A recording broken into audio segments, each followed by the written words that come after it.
총기 사건은 잊을만 하면 반복됩니다. 2005년 연천 GP 총기 난사 사건이 일어난 지 6년 만인 2011년에 강화도 해병대 해안초소 총기 난사 사건이 일어났고 이후 불과 3년 만에 강원도 고성에서 또 이번에 비슷한 사건이 일어난 겁니다. 어떤 사건들이 그동안 있었는지 장부경 PD가 정리했습니다. 군대 내 크고 작은 총기 사건들이 끊이지 않고 있습니다. 먼저 이번에 사건이 발생한 22사단에서 과거에 일어났던 총기 사건부터 설명드리겠습니다. 1984년 6월 26일 강원도 고성에 있는 육군 22사단에서 조모 일병이 내무반에 수류탄 3발을 터뜨리고 잠자던 동료 병사들에게 총기를 난사했습니다. 이 일로 12명이 사망하고 11명이 부상을 당했습니다.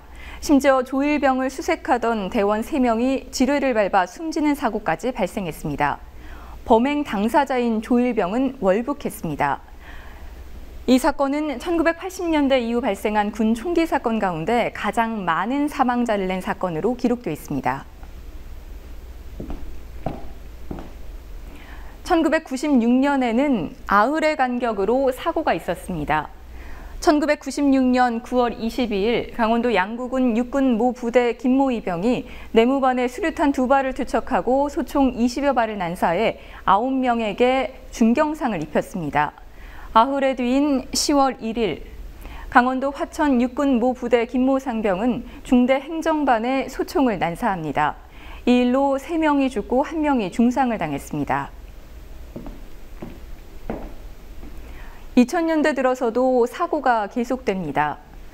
2005년 6월 19일 일요일 새벽 경기 연천군 육군 28사단 GP에서 김모 일병이 생활관, 당시 내무반에 수류탄 1발을 투척하고 총기를 난사해 8명이 죽고 2명이 부상을 당했습니다. 이 일을 계기로 국방부에서는 병영문화 개선 대책을 마련합니다.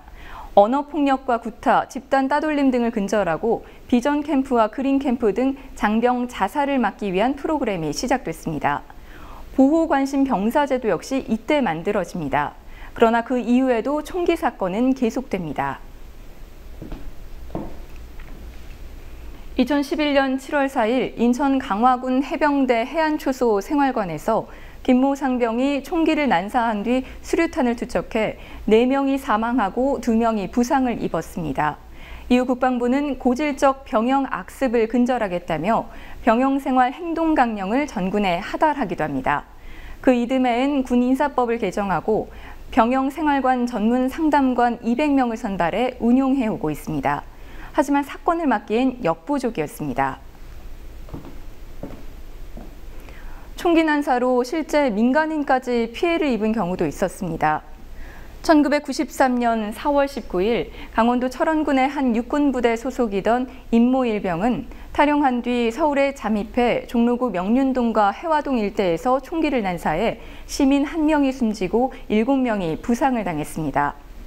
1996년 12월 22일에는 강원 강릉시 남포동의 한 아파트 상가 인근에서 육군 소속 김모 대위가 시비가 붙은 시민을 향해 소총을 난사해 무릎, 가슴 등에 총상을 입히는 일이 발생하기도 했습니다.